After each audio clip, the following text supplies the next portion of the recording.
four-way pointing triumphal arch astride the main street of the city, a beautiful affair going down to the Mediterranean.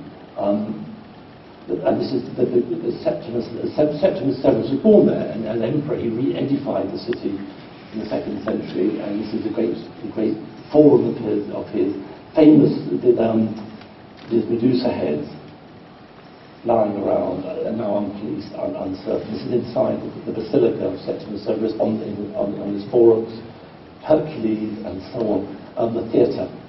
What's interesting, by the way, and I was there, the domestic part of the city has never been excavated. So only about, a fifth has been excavated by the Italians, mostly in the 1920s. The city itself, we don't know anything about where people lived and so on. These are public buildings. Here are these three columns lying on the beach.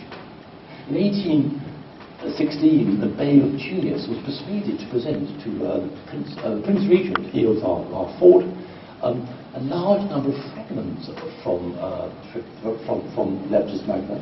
Louis XIV had got 600 columns in the late 17th century, which now reside in Versailles.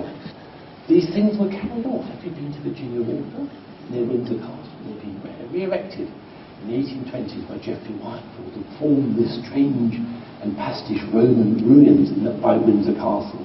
These three columns are never carried on. They're waiting still to be collected by the Royal Navy.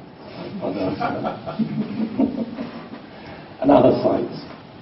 Hatra in Iraq, and the great classical cities, utterly unattended now.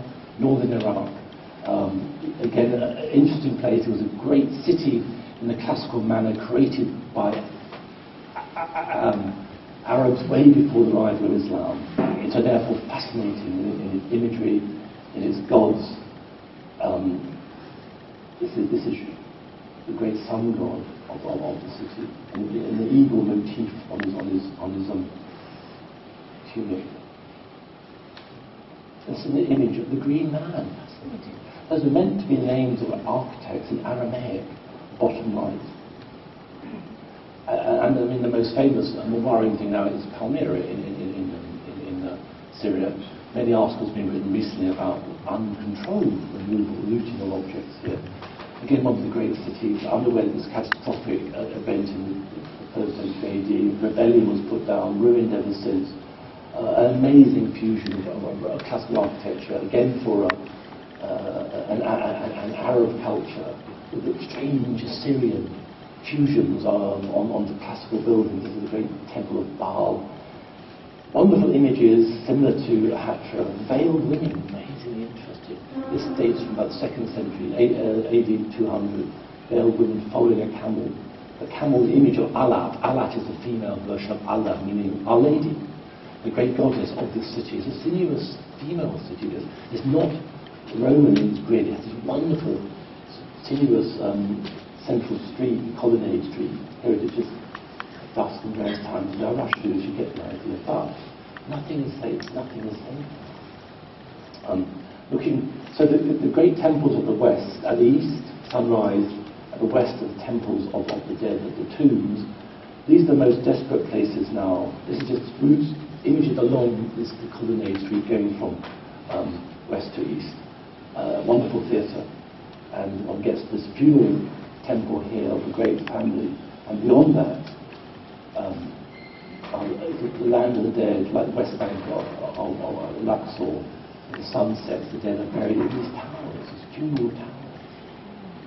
Again, this is, so these are AD 100, and that's the period that each one belonged to a family, a rich family. It was multi-story burial. Some remained pretty intact. This one here. And you go inside, you see the most wonderful architecture. Between the pilasters are slots on which many bodies, it's not, were stored and go down and go up. And full of images. These are the images now that are being looted, not being protected. We don't really understand it. Exactly what's going on. This is all up onto the ceiling, the pilasters, and various images in niches. Head's gone now. This head's probably gone now. And there's underground burial chambers too. This is all the same part in Palmyra. There's an amazing painting.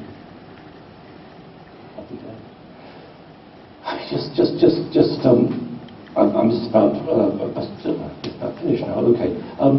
Afghanistan, other great monuments, not much regarded. This is Ghazni, incredibly early minarets. I went to one of the most astonishing, I suppose, Islamic structures, Minaret of Jam in central Afghanistan. One of the greatest minarets ever constructed in the 12th century, only discovered by the West in the 1950s. A long journey from going east from Herat, very difficult, very dangerous, now impossible to go there. A building of the greatest importance, not protected by anybody, not financed by anybody. UNESCO is pulled out. I drove a day and a night to get there with these strange armed guards who just saw passing through a land of strange wonders, yurts and nomadic people. Eventually I arrived in this valley, the sacred valley, Ghazni Empire. The empire that was destroyed by the Mongols in 1220. They ruled what is now Afghanistan, Pakistan, right down to Delhi. And they built this in the sacred summer capital, this amazing building, having bricks brought from goodness knows where. The bottom part in Kufic lettering is the surah called Maryam in the Quran, the surah, the chapter that celebrates Jesus and Mary. So very interesting. In this Kufic lettering, which is this is the text in Kufic, interwoven. Where these materials come from, no one has any idea. The city is just about visible. Being nomadic people, not many structures, but the platforms of buildings, looting everywhere. Inside, incredible staircase, double helix, beautifully burnt bricks, able to withstand earthquakes. Since this was built by the 1170s. But just to remind us, all these issues are not abroad. I mean, we must look to ourselves. And if one's thinking about sustaining memory, beauty and history at this moment, and if one's also determined not to see great investments in energy and beauty destroyed through demolition, one has to now ponder some precious examples. I'll give off to you just one. Brentwood Woodhouse, one of the greatest country houses ever built, certainly in Britain, one of the largest in South Yorkshire. Marcus is here tonight and answering 2 or 3 questions about this. A house which survived demolition in the 1950s almost as a miracle, by chance, abandoned, made desolate by mining, has fallen into very difficult times.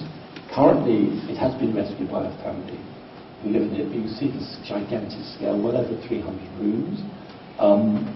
Its quantity of space and utter superb quality of execution. Not well known, funnily enough, because it's never been fully open to the public, never been owned by the National Trust. A place of intrinsic beauty and power. What is to become of it? The vista through the main rooms. This is the whistle jacket, a copy of the originals now in the National Gallery.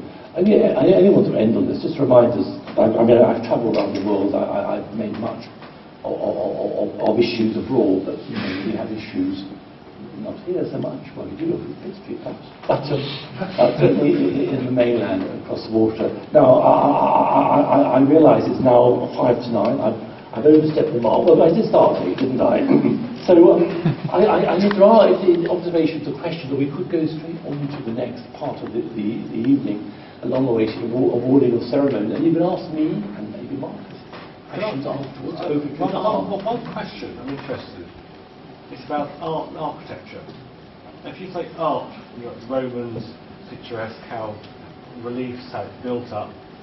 It's been lost. Modern architecture doesn't allow for art.